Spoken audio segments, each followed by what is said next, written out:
Thinking of moving to Atlanta? Well, there's a lot you need to know. In this video, I'm gonna go over the most important things you need to consider before making the move to Atlanta, Georgia.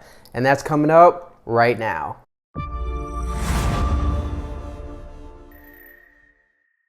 Hey, my name is Mark and I'm a realtor here in Atlanta, and my team and I help people relocate to Atlanta all the time. We absolutely love it. So feel free to reach out, give us a call, shoot us an email, or check out our website. We would love to hear from you. And make sure you subscribe to my channel because I put out multiple videos a week about what it's like to live, work, and play in the Atlanta area. So you're thinking of moving to the Atlanta area. Maybe you've been watching my videos and heard about the fantastic weather, the incredible cost of living, or the amazing job opportunities that are here, but you're convinced that Georgia is the place for you. Now what? There are a lot of things you have to consider and a lot of questions you're gonna have to answer for yourself before making the move to Georgia. And today I'm gonna go over some of the most important things you should be thinking about before you make your move. So let's get right into it. My personal advice for things you need to consider before moving to the Atlanta area. So Atlanta is a big city with lots of great places to live, and where you move is gonna depend a lot on your specific situation. But one of the biggest pieces of advice I can give you right off the bat is to start planning earlier than you think. I'm talking at least 6 months ahead of time, if not more. Why? Well, for one, I recommend you visit Atlanta at least once, whether you're buying or renting, so you can drive around and get a feel for different neighborhoods, see a few different amenities, familiarize yourself with different parts of the city, and try to get a sense for what area may work best for what your needs are. But probably the biggest reason you need to start planning earlier than you may think is the lending side of things. I highly recommend you connect with a fantastic mortgage lender way before you're actually ready to make the move. Why? Well, if you're planning to buy a home, you need to figure out your personal financial situation. And until you get pre-qualified or pre-approved with a lender, you don't actually know if you're likely to be approved for a mortgage. You don't know what kind of down payment you're gonna have to come up with. You don't know what kind of interest rates you're going to be looking at. And most importantly, there may be some work for you to do either with your credit or lining up a job or getting your finances in order in one way or another. Things like credit repair and paying off debt and lining up a job take a lot of time. And if you wait to the last second, you have almost no chance of getting an offer on a home accepted. Almost everyone I talk to who's planning to buy a home wants to put this piece off till much later in the process. But the reality is, figuring out your financing is the first step you need to take. Especially in the extreme sellers market we're in right now, sellers are making sure that they do not deal with buyers who are not well qualified to get approved for their loan. Now here's a really important tip when you are applying for pre-approval or pre-qualification with mortgage brokers. Now, every time you put in an application, your credit will get dinged a few points. But once you have your first hard inquiry, you have 14 days from that point to where if you have multiple inquiries, your credit will only be dinged that one time. So my advice is gather some options of different mortgage brokers, banks, credit unions that you want to apply with, and do all those applications within the same 2-week period. That way you're able to see what different products are available, who you in particular would like to work with, and your credit is only getting dinged once. Now the other person you want to reach out to, probably sooner than you realize, is a great realtor. This is a person who can provide you fantastic recommendations to help your move go smoothly, including people like a great mortgage broker or maybe a moving service or helping you get a job lined up. There are a lot of different ways an excellent realtor can help you, and one of those ways is talking about different neighborhoods, providing information and value like I'm doing for you right now to help you understand what part of the city you want to pursue, what type of home you want to look at, and how to make the process go as smoothly as possible. One thing I love to do with clients very early on in the process is set them up with an auto search in the MLS just so that they can start looking at the actual inventory that's coming on the market each day. They can see how far their dollar goes in various areas and what types of houses are for sale within that budget. And that really helps them get a sense for what type of neighborhoods they can target based on what their budget is. All right, my second big piece of advice for you is to write down your top 3 must-haves when buying or renting a home. Now, this may seem like an obvious piece of advice for you, but honestly, it's very easy to get caught up in different things when you are looking to move and either buy or rent a home, and it's easy to lose sight of what's most important to you. So I always recommend to new clients, write down those top 3 non-negotiables. So that way, no matter what happens, you have these guideposts that will make sure wherever you choose to live and whatever home you choose to buy or rent, you will check off the boxes for your most important criteria, and this will go a long way to completely avoiding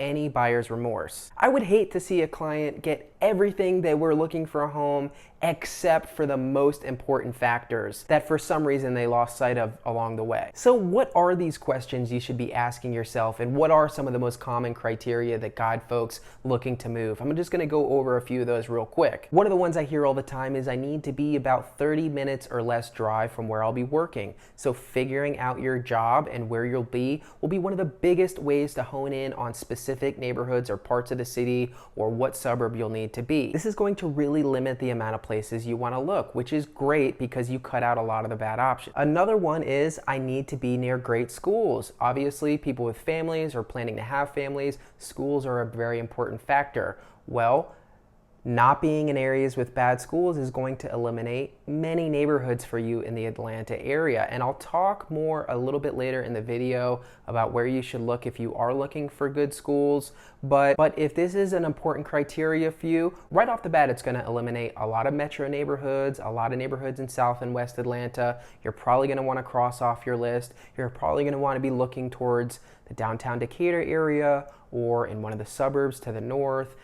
Somewhere in Cobb County, Gwinnett County, or Forsyth County. These are where, and obviously all the way up to Beaufort County, these are where a lot of the best schools are. So if that's your number one criteria, bam, you've crossed out a huge swath of the Atlanta area, and now you're focused on counties that do have great public schools and or private schools. Another great criteria to consider is I need this size and style of house at this particular budget. For instance, if you need a 3,000 square foot house with a finished basement and a big backyard for $250,000 or less, well, you're definitely not going to be looking inside the perimeter. You're going to be looking further out, probably much further outside of the perimeter for this house because your dollar is only going to go so far in certain areas. So again, going back to figuring out what's most important to you, if there is some aspect of the house that is non-negotiable, just something you have to have, whether it's a pool or a certain size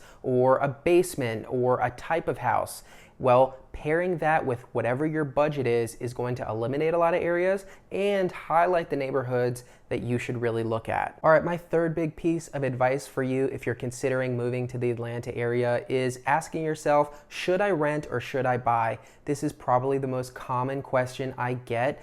Obviously, if you have never been or only been to the Atlanta area a few times, it's going to be pretty daunting to plan to buy a house without having lived here. So I get a lot of people that their plan is to rent first, which I think is a great strategy. Again, it's about finding what's right for you specifically. But here's a couple reasons why it might make sense for you to actually buy without renting first. Number one is probably fairly obvious, but it's one less move. If you think about moving here from out of state, whether you're selling a house or breaking a lease, that's one move. And then if you're planning on renting and then buying within a year or two, you're talking about as many as 3, if not more, moves before you settle down in your forever home in whatever area you end up being in. So buying a home right off the bat eliminates an entire move. And I know that moving can be one of the most stressful parts of this entire process. Now, the other reason why it may make a lot of sense for you to buy is looking at things like the current interest rates. So interest rates, for those of you who don't know, are at historic lows. This essentially means you can borrow money, a 30-year mortgage, as cheaply as you have ever been able to. And this actually creates an even bigger impact than the actual price of the home itself because you're paying interest over 30 years. So obviously the lower that interest percentage is, the lower payment that you'll be and the lower that you're coming out of pocket over that period of time. The other piece to go along with to consider is that prices here are going to continue to rise. Now, I know a lot of people have mentioned to me that they're holding off. They're waiting till the next big market crash, and they think that they will buy at all-time lows like a lot of people were able to in the 2008 range. Well, this honestly I think is a terrible strategy. It's always a mistake to try to time the market. No one knows what's going to happen, and the reality is, although it's true that the housing market is cyclical in nature, it goes up and down depending on the demand versus the inventory. The reality is Atlanta is an area that is growing almost as rapidly as any other place in America. There are tens of thousands of people relocating here every year, and it is going to take years for us to catch up with the demand for affordable housing, both for buyers and renters. So while I do agree that the market is cyclical and things will cool down a little bit at some point, I do not think it's realistic to expect significant decreases in price. And here's the thing, going back to interest rates, everyone is so focused on price. You could wait a couple years. Let's just say, for instance, you waited a few years and you were able to buy that home $10,000, $20,000, maybe even $50,000 less than you would have a couple years before. Well, the problem with that is, as your prices go down, your interest rates almost inevitably go up. So you really have to take into account going from something like a 3% interest rate to maybe above a 5% interest rate, which is where we were at just a couple years ago. Now, that is going to have a way more significant impact on what you come out of pocket over the long term than the actual home price will have. Meanwhile, that's 2 or 3 years of equity that you did not take advantage of, right? So the sooner that you buy a home, the sooner that you start to build equity, and the sooner that you start to benefit from appreciation or the value of your home going up each month. So I'm not discouraging you from renting. I think it's a great idea to rent and then buy, but those are just a couple things that you might not have considered when you're choosing between the two. There are actually more benefits to buying before renting than you may have realized. Now, if you are dead set on renting, a really important thing to consider is asking places what their early lease termination fees are, right? Because a lot of people would love to rent short term, maybe for a few months, while they figure out where they want to pursue buying a house. But the reality is you rarely see short term leases, especially with the bigger apartment buildings. The lowest you'll see is 6 months, and almost always with the shorter term, you get higher prices, right? So your 6 months term is going to be a higher monthly price than your yearly term was. So rather than pursuing a 6-month lease or trying to find a month-to-month place, which is going to be very difficult for you, I would just go for a year lease, get your lowest rate possible, and make sure the termination fee isn't something extravagant. If it's only the cost of 1 month's rent, I think that's probably the way to go for you. All right, my next big tip for your move to the Atlanta area is figuring out your job situation as soon as possible. Getting your job situation lined up ahead of time is going to make a world of difference for you and help you avoid a lot of headaches.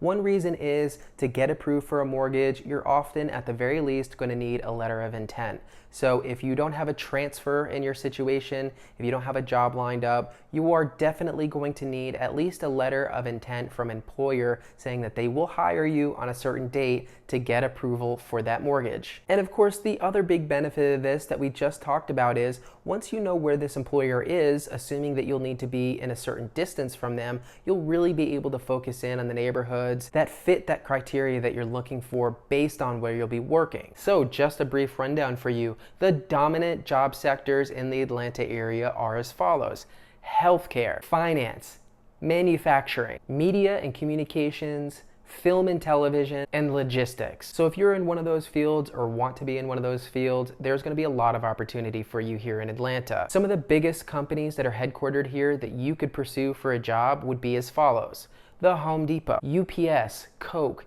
Delta, the Southern Company, Chick-fil-A, CNN, Tyler Perry Studios, MailChimp, TBS, Equifax, Cinevis Financial, and many more. So make sure you research companies in your field, get a sense for where you'd like to be, set up interviews, get this process going, and if you can have a job lined up before you move, that is going to be a big check off your list for this whole process. All right, so for my last big tip for moving to Atlanta, I know many of you are completely unfamiliar with the landscape here. I'm going to pull up a map and just give you a brief overview of the layout of Atlanta, talk about the different areas with some broad strokes just to help you get acquainted, something that you can refer back to over time.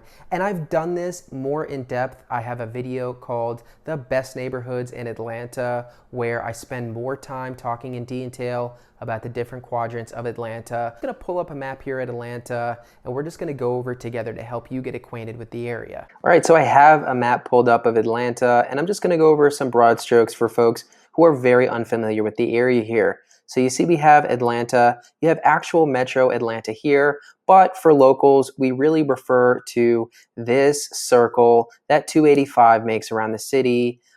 So anything in this, I think, is really considered Atlanta, even though parts of Decatur aren't technically considered city of Atlanta. So you have the perimeter, you're either ITP inside the perimeter or OTP outside the perimeter.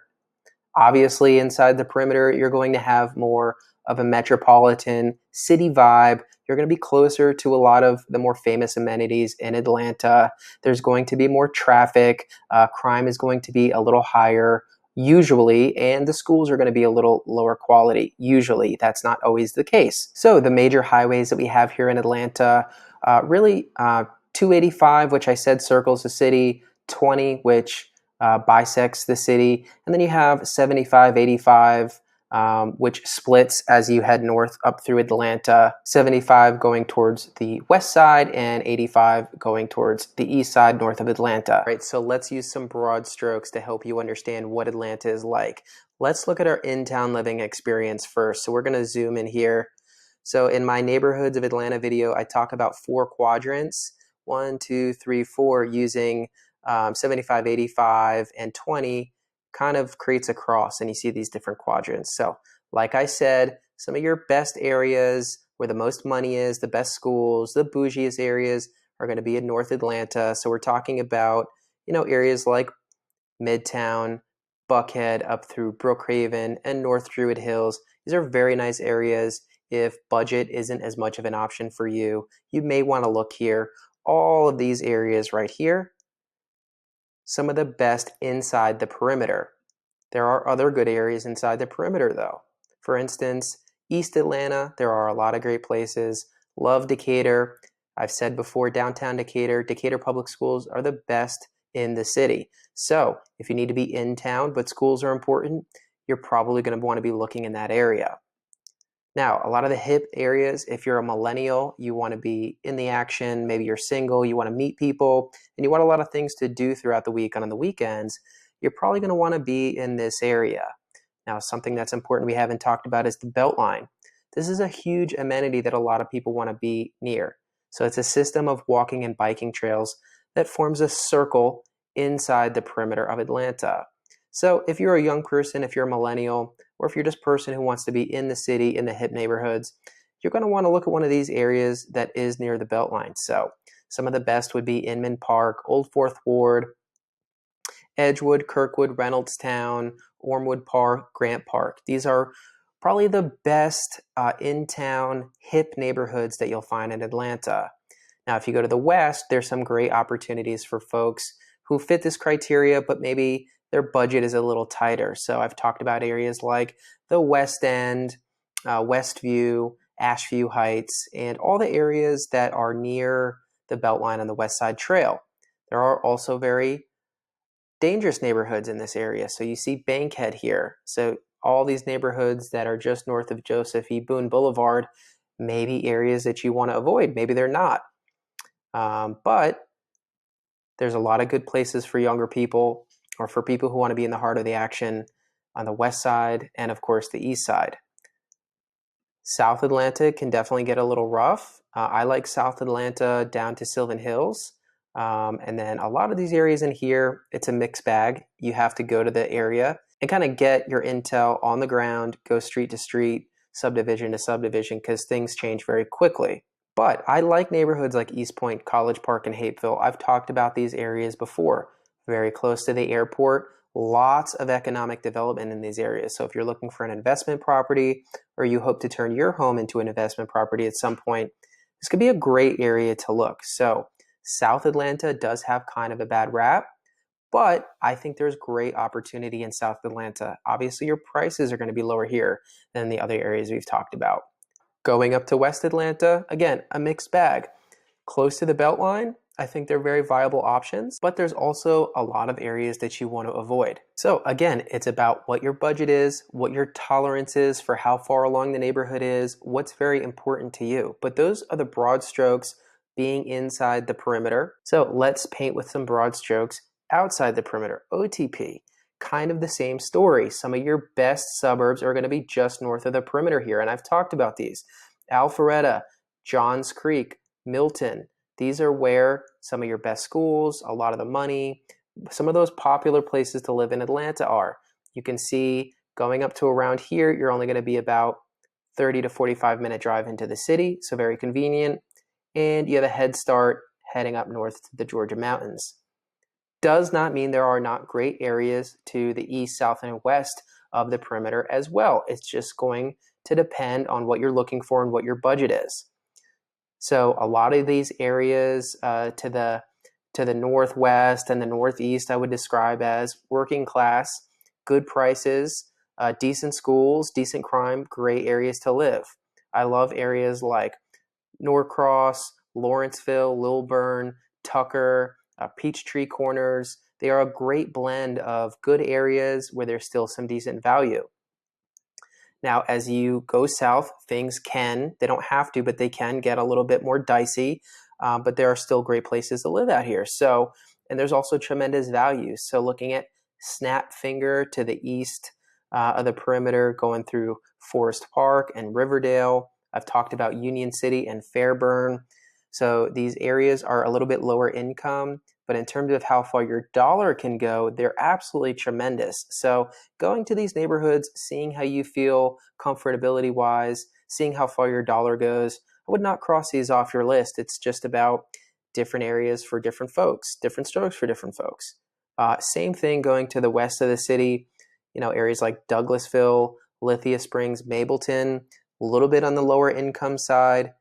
Home values are still very affordable here. I think they're going to continue to increase. You want to probably make sure you're pretty close to 20 if you live out here, or 70 or 78, something that gets you into the city really easily. But the story outside the perimeter is very similar to the story inside the perimeter. Your northern quadrant is going to be your most desirable.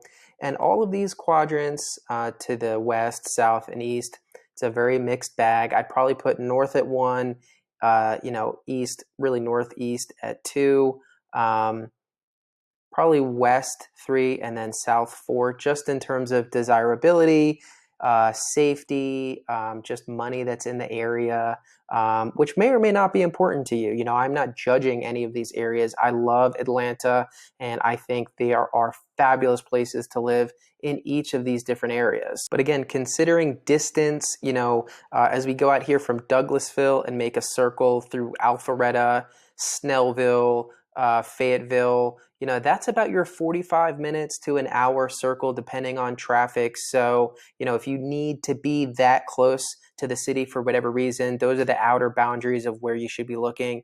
And outside of that, obviously, you're going to get a more rural experience, which is definitely something a lot of people look for. So those are some broad strokes. I know that wasn't a ton of info. Refer back to my video, The Neighborhoods of Atlanta, if you want something more in depth. But I just wanted to talk in generalities about Atlanta so you get some familiarity with it. All right, so there you have it, my biggest pieces of advice if you're thinking of moving to the Atlanta area. I hope you found that helpful. This whole YouTube channel and my company is built on helping folks relocate here from out of town. This is what we do, so we would love to hear from you. Again, all my contact information is in the description below.